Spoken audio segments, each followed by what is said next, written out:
The city's gray concrete faded in the rearview mirror as Alex gripped the steering wheel tighter. 3 months of overtime, sleepless nights, and endless meetings had carved dark circles under his eyes. Beside him, Jenn rolled down the window, letting the fresh mountain air whip through her auburn hair. God, I forgot what clean air smells like, she said, breathing deeply. No exhaust fumes, no construction dust. Just trees. Alex smiled for the first time in weeks. Remember when we used to do this every summer? Before work became our entire lives. Before you became a workaholic, you mean? Jen's tone was light, but Alex caught the edge underneath. Their relationship had been strained lately. Too many canceled dinners, too many weekends spent in the office instead of together. This trip was supposed to fix things. 3 days in the Cascade Mountains, just the two of them and the wilderness. No deadlines, no phone calls, no digital leash pulling them back to their cubicle prison. The highway narrowed into a winding mountain road. Pine trees towered on both sides, their branches forming a green cathedral overhead. Alex felt his shoulders relax for the first time in months. There, Jenn pointed to a wooden sign half hidden by overgrown ferns. Pine Ridge Trailhead. This is us. Alex turned into the gravel parking lot. Only 2 other cars sat in the dusty clearing, both covered in hiking gear and camping stickers. The afternoon sun filtered through the canopy, casting dancing shadows across the forest floor. They climbed out, joints stiff from the 4-hour drive. The silence was profound after months of city noise. No car horns, no sirens, no constant hum of traffic. Just the whisper of wind through pine needles and the distant call of a bird. Listen to that, Jenn said, closing her eyes. Actual quiet. Alex began unloading their gear from the trunk. 2 backpacks, a tent, sleeping bags, enough food for 3 days. Everything they'd need for a simple camping trip. He'd researched the trail for weeks, memorized the route, even printed backup maps. You sure you know where we're going? Jenn asked, shouldering her pack. Relax. I've studied this trail inside and out. 5 miles up to Lost Lake, perfect camping spot. We'll be there before dark. They approached the trailhead marker. The wooden sign was weathered and faded, but the message was clear. Pine Ridge Trail, 5.2 miles to Lost Lake. Elevation gain, 1,200 feet. Difficulty moderate. Below it, a smaller sign warned, Bear Country. Store food properly. Make noise while hiking. Report all sightings to park rangers. Bears. Jen's voice rose slightly. Black bears. They're more afraid of us than we are of them. Just make noise, don't surprise them, and they'll leave us alone. Alex tried to sound confident, but he'd never actually encountered a bear. His wilderness experience came mostly from YouTube videos and outdoor magazines. They signed the trail register and started walking. The path was well maintained, wide enough for 2 people. Ferns brushed against their legs, and the air smelled of pine sap and rich earth. For the first hour, they walked in comfortable silence. The stress of the city melted away with each step. Alex felt his mind quieting, the constant chatter of work problems finally fading. This was a good idea, Jenn said, taking his hand. We needed this. Yeah, we did. Alex squeezed her fingers. I'm sorry I've been so absent. I was going to say focused on work, but yeah, absent works too. They climbed steadily upward. The trail switched back and forth through dense forest, crossing wooden bridges over crystal-clear streams. The sun angled lower, sending long shafts of golden light through the trees. After 2 hours, they stopped at a small clearing to rest and eat energy bars.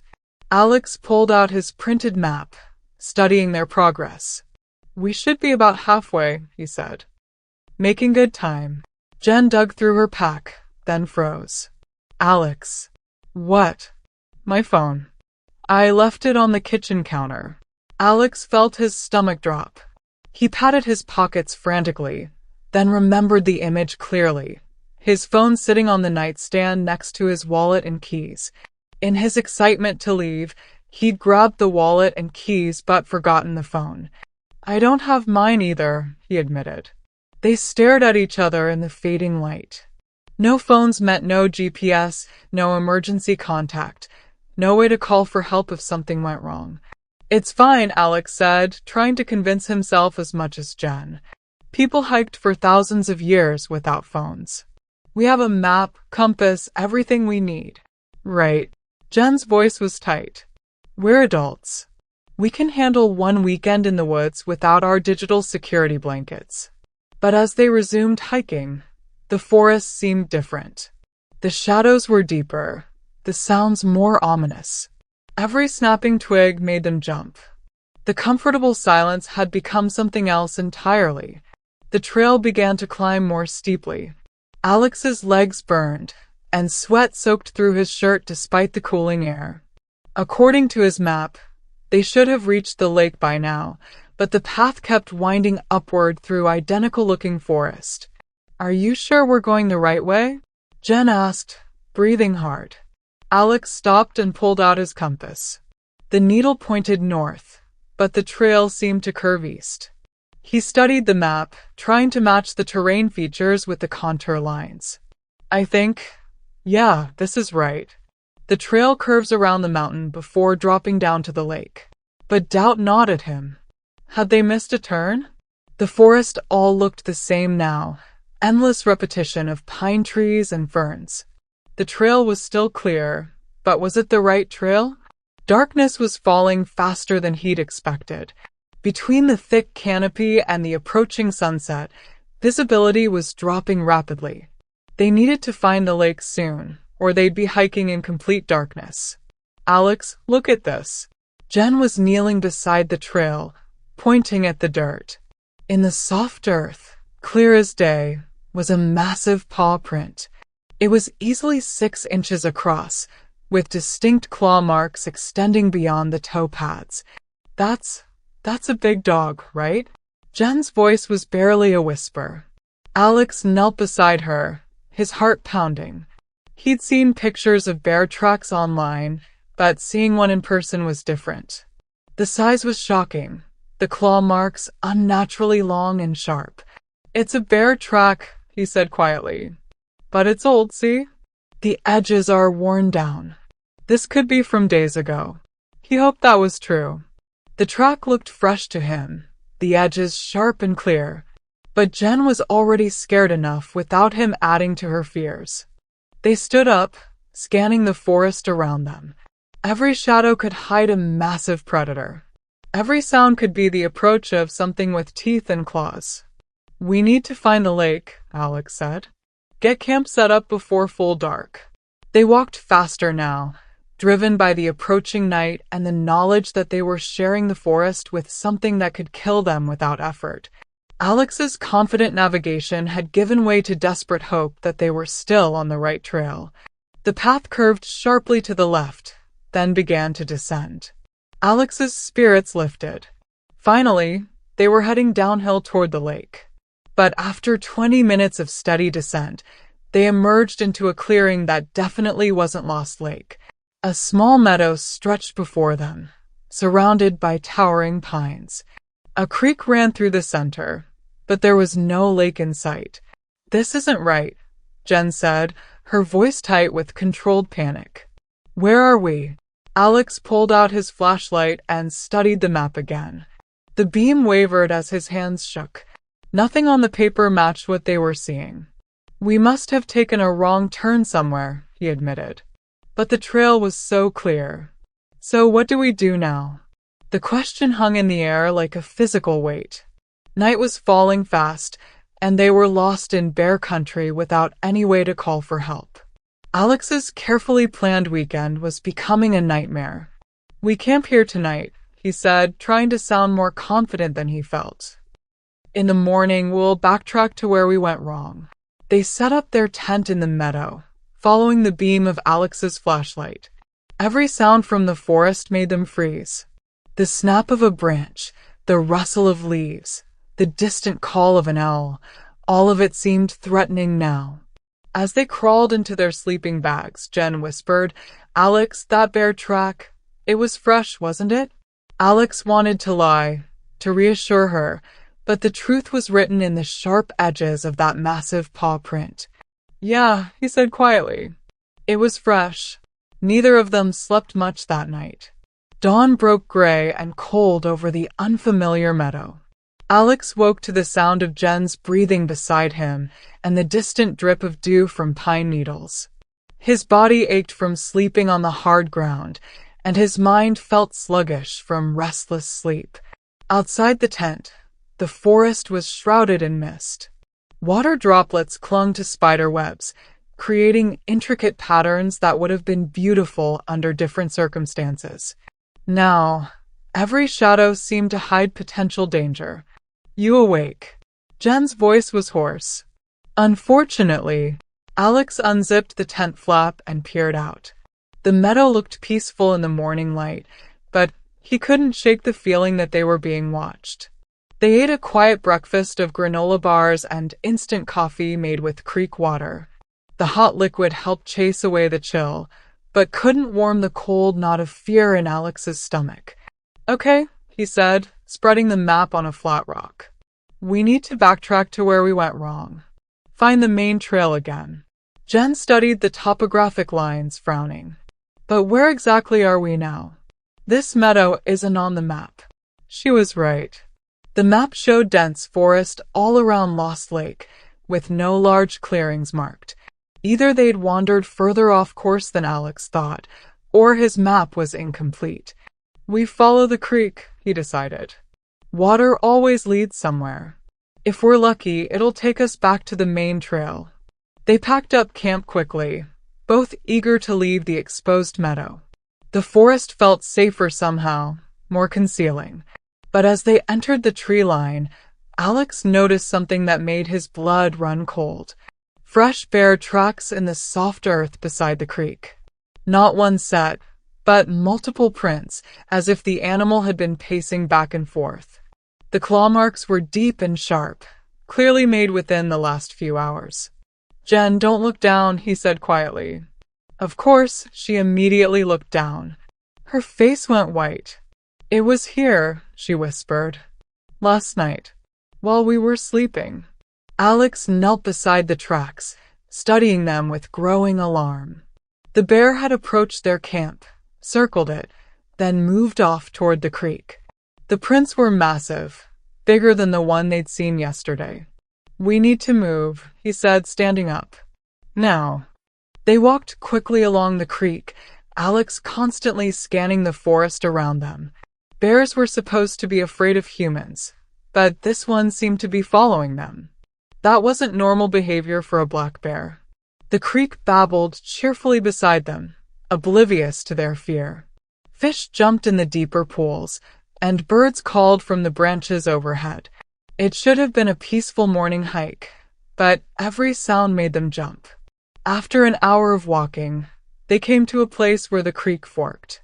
The left branch headed up a steep ravine, while the right curved around a rocky outcropping. "Which way?" Jenn asked. Alex studied his compass, trying to orient himself. The problem was he had no idea where they were to begin with. The compass could tell him which direction was north, but that was useless without a reference point. "Let's try right," he decided. That direction should take us back toward the main trail. They followed the right fork for another hour, climbing over fallen logs and pushing through thick underbrush. The forest was dense here, the canopies so thick that little sunlight reached the ground. Everything was dim and green and unnaturally quiet. Then they heard it. A low, rumbling sound that seemed to come from the earth itself. Both of them froze, hearts pounding. "What was that?" Jenn whispered. Alex strained his ears, but the sound had stopped.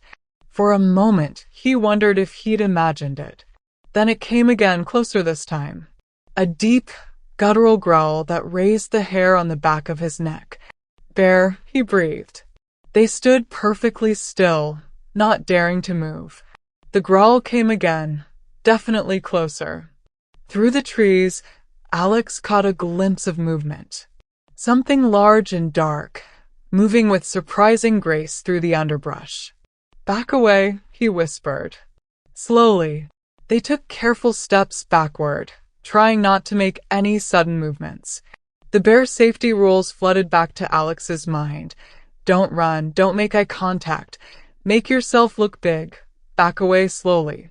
But as they retreated, the growling grew louder. The bear was following them. "This isn't right," Jenn said, her voice shaking. "Bears are supposed to avoid people." Alex knew she was right. A normal black bear would have run away the moment it detected humans. But this one was tracking them, hunting them. They backed around a bend in the creek, and for a moment, Alex thought they'd lost it. The growling stopped, and the forest fell silent again. Then a massive shape burst from the trees ahead of them. The bear was enormous, easily 7 feet tall on its hind legs. Its fur was dark brown, almost black, and its eyes held an intelligence that was deeply unsettling. This wasn't a mindless animal acting on instinct.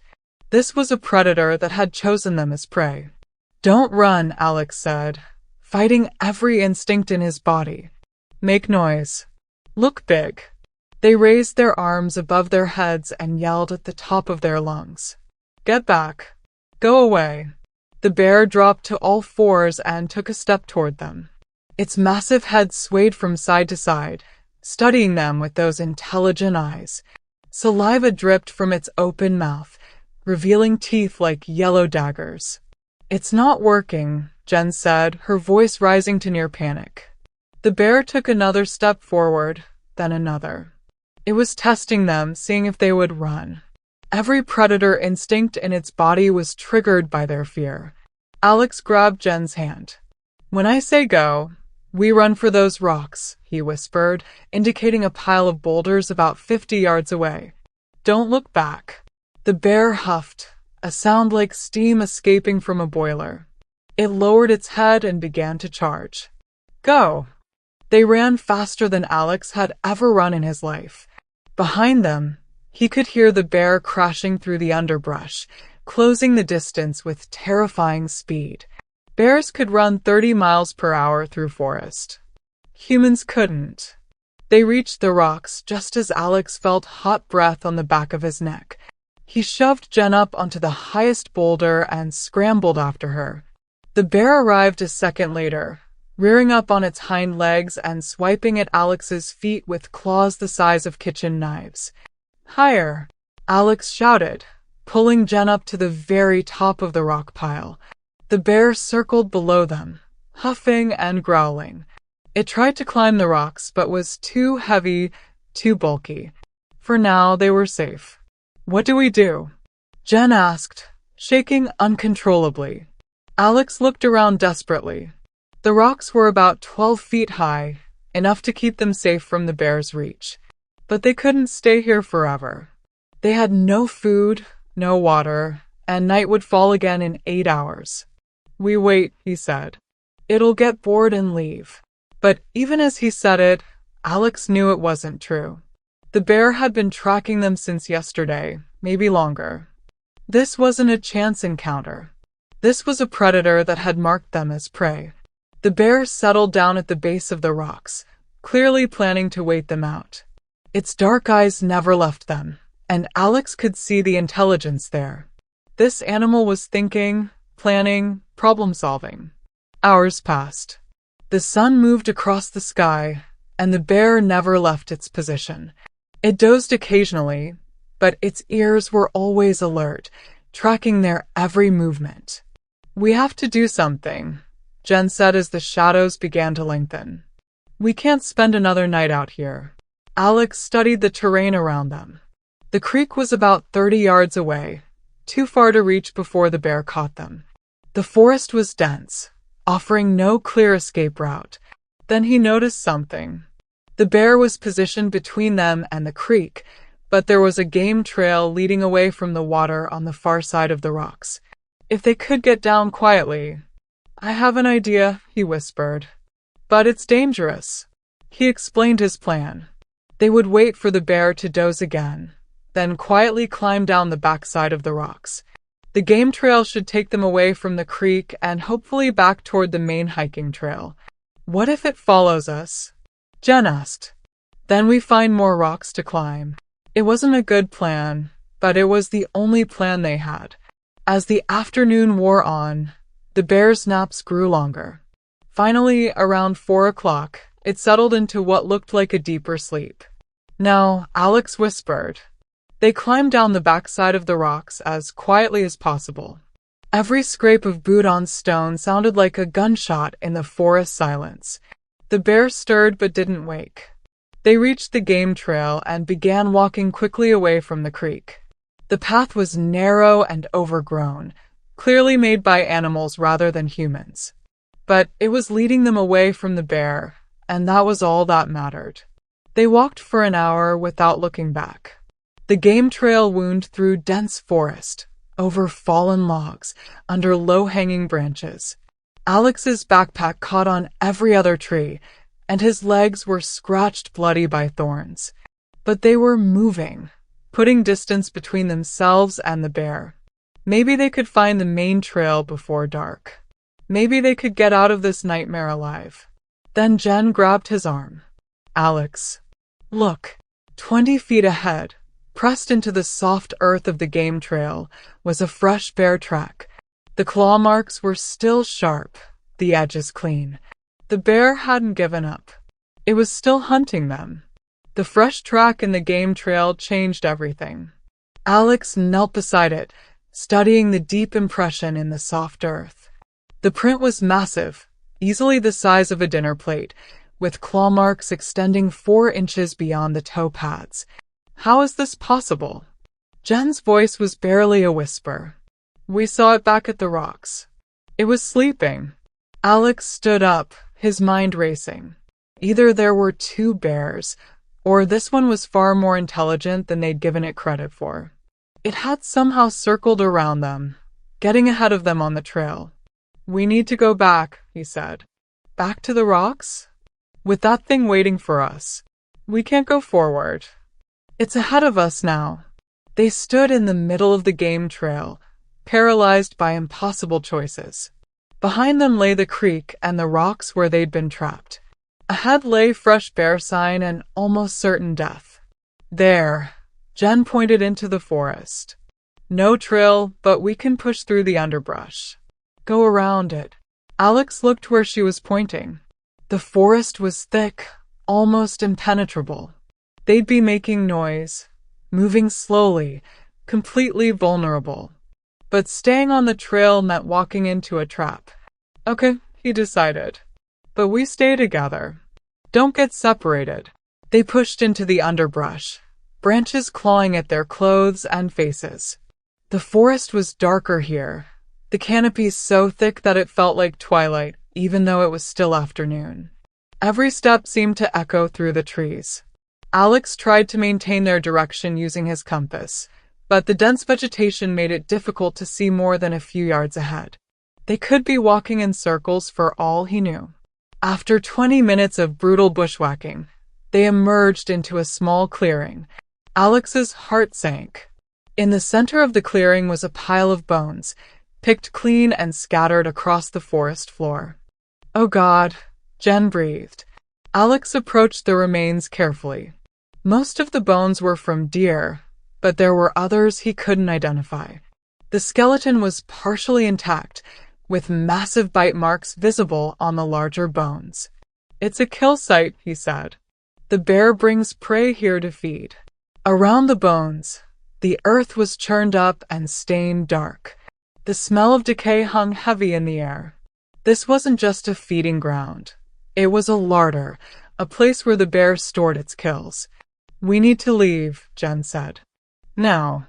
But as they turned to go, Alex saw something that made his blood freeze.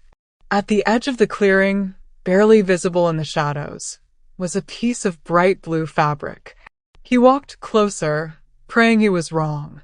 It was a backpack, torn and blood-stained. the kind of pack-a-day hiker would carry. Scattered around it were the remains of camping gear, a shredded sleeping bag, a broken water bottle, a twisted flashlight. Someone else was here, Alex said quietly. Recently. Jenn joined him, her face pale. What happened to them? Alex didn't answer. The evidence was all around them. The bear had killed before, and not just deer. It had developed a taste for human prey. They backed away from the kill site, moving as quietly as possible. But the forest seemed to be closing in around them, every shadow hiding potential death. The bear could be anywhere, watching them, waiting for the right moment to strike.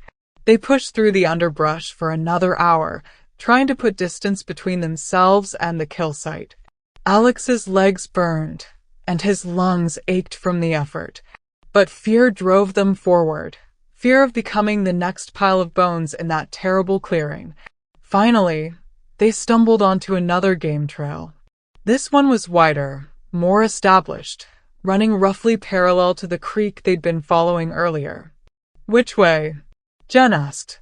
Alex checked his compass. The trail ran north-south, but he still had no idea where they were in relation to the main hiking trail. They were completely lost, with no phone, no GPS, no way to call for help. North, he decided. That should take us back toward the trailhead. They walked quickly along the game trail, both of them jumping at every sound. The forest was alive with noise. Birds calling, squirrels chattering, the distant sound of running water. But underneath it all, Alex sensed something else. A presence, watching them from the shadows. The trail began to climb, winding up the side of a steep hill. Alex's legs screamed in protest, but he pushed on. They needed to find high ground, somewhere they could see the surrounding terrain and maybe spot a way out. At the top of the hill, they found a rocky outcropping that offered a view of the forest below. Alex pulled out his binoculars and scanned the landscape, looking for any sign of civilization. To the east, he could see a line of power lines cutting through the forest. They were maybe 2 miles away, but they represented a way out. Power lines meant roads, and roads meant rescue. There, he pointed. If we can reach those power lines, we can follow them to a road. Jenn looked where he was pointing. That's a long way, and we'd have to cross a lot of open ground. She was right. Between them and the power lines was a valley filled with dense forest and open meadows. They'd be exposed, vulnerable, easy targets for a predator that had already proven it could outthink them. We don't have a choice, Alex said. We can't survive another night out here. They began the descent into the valley, following deer trails and creek beds. The sun was getting lower, and Alex knew they were running out of time. In a few hours, darkness would fall, and their chances of survival would drop to almost zero. Halfway down the hill, they heard it again. The low, rumbling growl that had haunted their nightmares. But this time it was closer. Much closer. They froze, scanning the forest around them. The growl came again, seeming to echo from multiple directions at once. Then Alex saw it, a dark shape moving through the trees about 50 yards away, pacing them, staying just out of sight. It's been following us, Jenn whispered. The whole time. Alex realized she was right. The bear had been tracking them since they left the rocks, maybe since they'd first entered the forest. It was patient, intelligent, waiting for the right moment to strike. We run, he said. When I say go, we run straight down the hill toward those power lines. Don't stop, don't look back. The bear emerged from the trees, standing on its hind legs to get a better look at them. It was massive, easily 8 feet tall, with scars across its muzzle that spoke of countless battles. This wasn't just a bear, it was a killing machine. Go! They ran down the hill, crashing through underbrush and leaping over fallen logs. Behind them, the bear crashed through the forest like a freight train, closing the distance with terrifying speed. Alex's lungs burned, and his legs felt like rubber. Beside him, Jenn was gasping for breath, her face pale with exhaustion. They couldn't maintain this pace much longer. The forest opened up into a meadow, and Alex could see the power lines ahead. They were so close, maybe a quarter-mile away. But the bear was gaining on them, its massive form visible in his peripheral vision. There! Jenn pointed to a cluster of large boulders at the edge of the meadow. We can climb those. They changed direction, sprinting toward the rocks.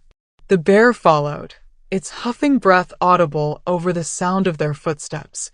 Alex could feel its presence behind him, could almost feel its claws reaching for his back.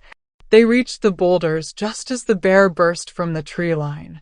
Alex boosted Jenn up onto the rocks and scrambled after her. The bear arrived a second later, rearing up on its hind legs and swiping at them with claws that whistled through the air. Higher! Alex shouted, pulling Jenn up to the top of the rock pile. The bear circled below them, huffing and growling. But this time, it didn't settle down to wait. Instead, it began to climb, its massive claws finding purchase on the rough stone. It's climbing! Jenn screamed. Alex looked around desperately. The rocks were only about 15 feet high, well within the bear's reach. They needed another plan fast. The power lines, he said. We have to jump. Jenn stared at him in horror. Are you insane? That's a 20-foot drop. Better than being eaten alive. The bear was halfway up the rocks now, its eyes fixed on them with predatory intensity. In seconds, it would reach the top. On three, Alex said, taking Jenn's hand. 1, 2. The bear's massive paw swept across the top of the rocks, missing Alex's leg by inches. 3. They jumped. The fall seemed to last forever. Alex hit the ground hard, his ankle twisting beneath him as he rolled across the rocky meadow. Pain shot up his leg like lightning, but he forced himself to move. Beside him, Jenn was struggling to her feet, blood streaming from a cut on her forehead. Can you walk? He asked, testing his injured ankle. I think so. She wiped blood from her eyes. I'll manage. Behind them, the bear was still on the rocks, studying the 20-foot drop. It huffed and paced, clearly frustrated by their escape. But Alex knew it wouldn't give up. This predator had been hunting them for 2 days, and it wouldn't stop now. They limped toward the power lines, Alex's ankles screaming with each step. The sun was setting, painting the sky blood red. They had maybe an hour of daylight left, and the bear would be even more dangerous in the dark. The power lines were closer now, maybe 100 yards away. Alex could see the service road that ran beneath them, and beyond that, the glint of metal that might be a ranger station or maintenance building. Almost there, he gasped, more to himself than to Jenn. But the bear had found another way down from the rocks. It appeared at the edge of the meadow, moving with that deceptive grace that made its massive size seem impossible. The animal was learning, adapting, becoming more dangerous with each encounter. It's coming, Jenn said, her voice tight with exhaustion and fear. They picked up the pace, half running, half limping toward the power lines. Alex's ankle felt like it was on fire, but adrenaline kept him moving. They were so close to safety, so close to civilization. The bear began to run, crossing the meadow with long, powerful strides. It would reach them before they made it to the road. Alex knew they had one chance, one desperate gambit that might save their lives. The power lines, he said. We climbed the tower. Jenn stared at him in disbelief. Those things are electrified. The support cables aren't. We climbed the guy wires to the platform. It was insane, but so was everything that had happened in the last 2 days. They reached the base of the transmission tower, just as the bear entered the final stretch of meadow. The metal structure rose 100 feet into the air, its steel framework humming with deadly electricity. Alex grabbed one of the guy wires that anchored the tower to the ground. The steel cable was thick enough to support their weight, but climbing it would be like ascending a ship's rigging. One slip meant death, either from the fall or from the bear waiting below. I can't, Jenn said, staring up at the tower. I'm afraid of heights. More afraid than you are of that? Alex pointed at the bear, now only 50 yards away and closing fast. Jenn grabbed the cable and began to climb. They hauled themselves up the guy wire hand over hand, their muscles screaming in protest. Below them, the bear arrived at the base of the tower and reared up on its hind legs, swiping at their feet with claws that came within inches of Alex's boots. The climb was agonizing. Alex's injured ankle made every movement torture, and his hands were raw from gripping the steel cable. But they climbed higher, 20 feet, 30 feet, putting distance between themselves and the bear. At 40 feet, they reached the first platform. Alex pulled himself up onto the metal grating, then helped Jenn up beside him. Below them, the bear was still at the base of the tower, huffing and pacing in frustration. Now what? Jenn asked, gasping for breath. Alex looked around the platform. They were surrounded by electrical equipment, transformers and switches that hummed with lethal voltage. But there was also a maintenance shed, and inside it, Alex could see the glint of metal that might be tools or equipment. We wait, he said. It'll get dark soon, and maybe the bear will give up. But even as he said it, Alex knew it wasn't true. The bear had been hunting them for 2 days, showing intelligence and persistence that went beyond normal animal behavior. It wouldn't give up now. As darkness fell, they huddled together on the platform, listening to the bear moving around below. It had settled in for another siege, just as it had at the rocks. But this time, they had nowhere else to run. The night grew cold, and Alex shivered in his thin hiking clothes. They had no food, no water, no way to stay warm. If they survived the bear, they might still die of exposure. Alex, Jenn whispered. Look. She was pointing toward the forest, where a faint light was moving through the trees. At first, Alex thought it might be the bear's eyes reflecting starlight.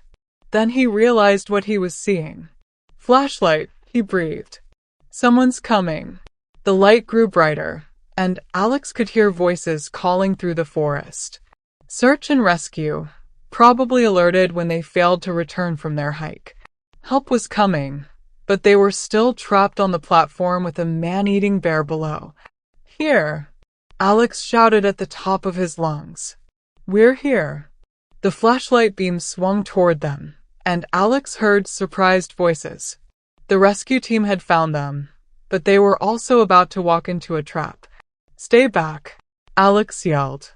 There's a bear! But the warning came too late.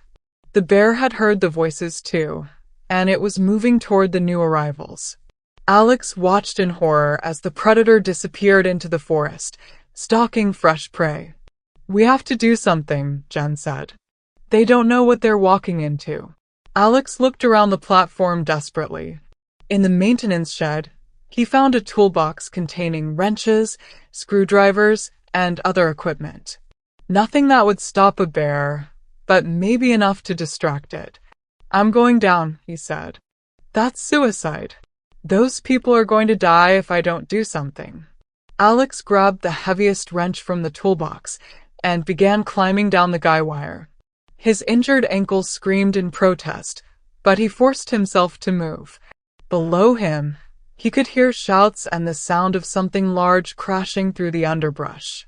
He reached the ground just as the bear emerged from the forest, driving the search team back toward the power lines. There were 3 of them, 2 men and a woman, all carrying flashlights and radios.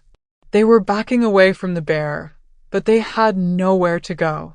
Over here, Alex shouted, waving the wrench. I'm over here. The bear spun toward him, its eyes reflecting the flashlight beams like twin stars. For a moment, predator and prey faced each other across 20 feet of open ground. Then the bear charged. Alex dodged to the right, using the transmission tower as cover. The bear's claws scraped against the metal support structure, sending sparks flying.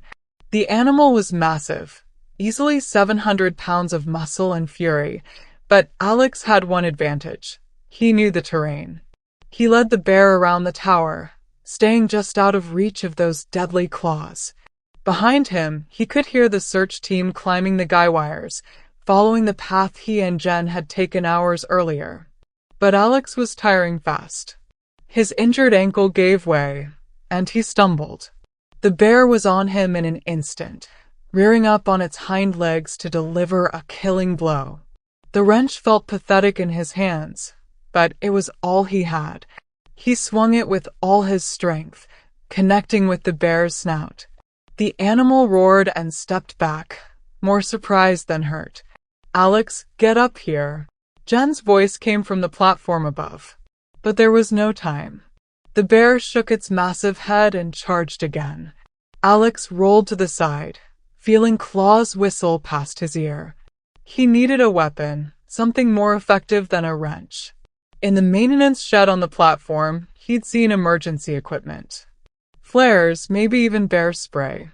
But to reach it, he'd have to climb 40 feet of guy wire with an enraged predator below. The bear cornered him against the base of the tower. There was nowhere left to run. Alex raised the wrench, knowing it was useless against 700 pounds of muscle and bone. Then he heard a sharp crack, and the bear staggered. One of the rescue team members had a rifle, and he was shooting from the platform above. The bear roared in pain and fury, blood streaming from a wound in its shoulder. "Don't kill it," the woman shouted. "It's a protected species." But the bear was beyond caring about protection status. The gunshot had driven it into a frenzy. It charged the base of the tower, claws scraping against the metal support structure. The entire framework shook under the impact. Alex saw his chance. While the bear was distracted, he grabbed the guy wire and began to climb. His ankles screamed in protest, but adrenaline carried him upward. 20 feet, 30 feet, 40 feet. He reached the platform just as the bear figured out how to climb the tower itself. The animal was hauling itself up the steel framework, using its claws to find purchase on the metal beams. "It's climbing," Jenn screamed. The rescue team leader, a grizzled man in his 50s, was already on his radio. "Base, this is Alpha Team. We have a code red situation. Aggressive bear, multiple civilians in danger. Need immediate air support." But air support would take time, and the bear was climbing fast. It reached the first crossbeam, then the second. In minutes, it would be on the platform with them. Alex looked around desperately.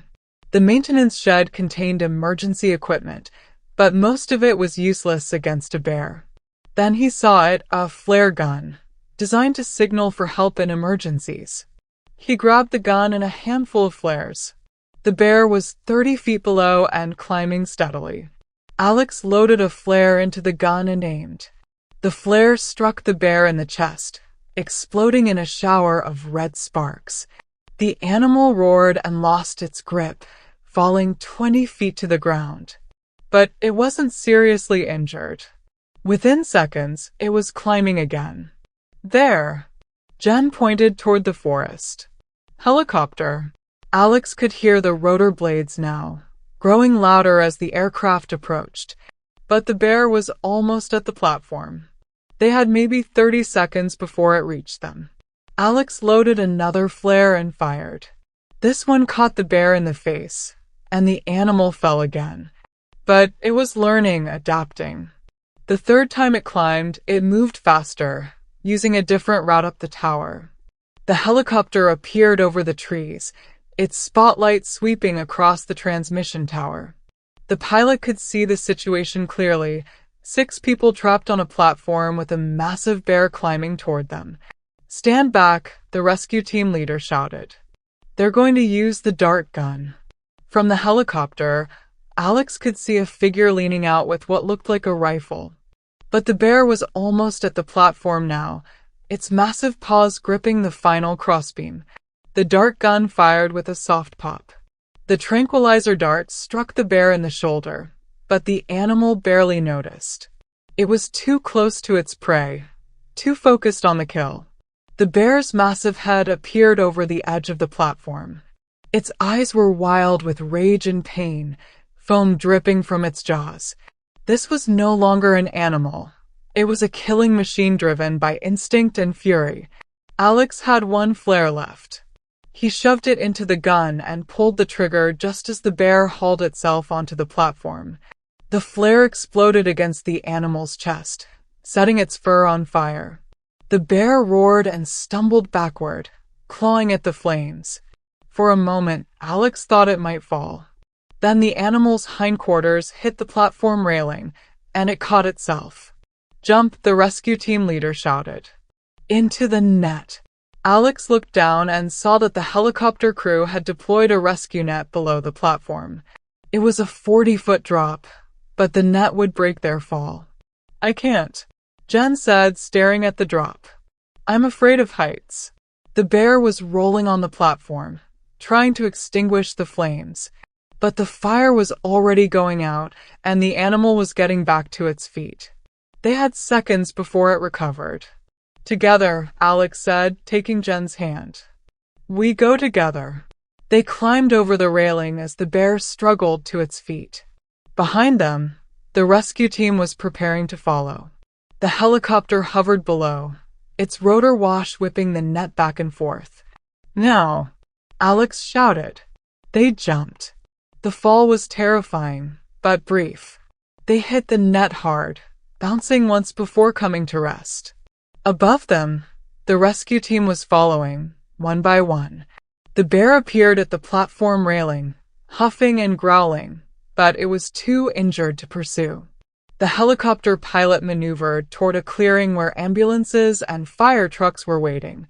As they were lowered to the ground, Alex saw rangers with tranquilizer guns surrounding the base of the transmission tower. "Is it over?" Jenn asked, clinging to his arm.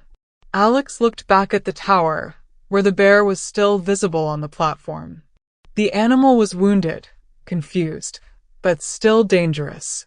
It would take multiple tranquilizer darts to bring it down. "It's over," he said. "We're safe." But even as he said it, Alex knew he'd never feel completely safe in the wilderness again. The bear had shown him something he'd never suspected, that humans weren't always at the top of the food chain. Sometimes, they were just prey. 3 weeks later, Alex sat in the hospital cafeteria, his ankle in a cast and his arm in a sling. The doctors had reset the bone and treated his numerous cuts and bruises, but the physical wounds would heal. The psychological scars would take longer. Jenn appeared in the doorway, her head still bandaged from the cut she'd received in their desperate jump from the rocks. She moved carefully, favoring her left side where she'd cracked 2 ribs. "How are you feeling?" she asked, sitting down across from him. "Like I got hit by a train," Alex said. "You."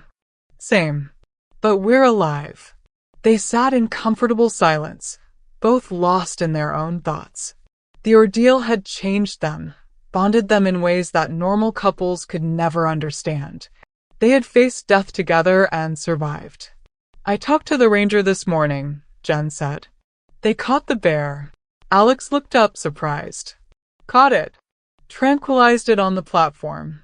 It's being relocated to a remote area of Alaska, somewhere it won't encounter humans."